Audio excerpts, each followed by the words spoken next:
Hey guys, in this video, I will show you how you can download Minecraft on your iPhone. Alright, so let's begin with the video.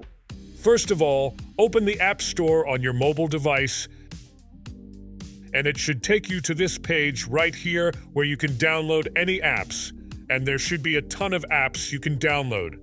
But what you want to do is click on the bottom right corner where it says Search. And once you click on Search, what you want to do is just search for the word Minecraft.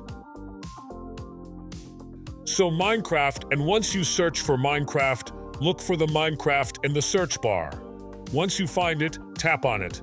And what you want to do is it should say download right here.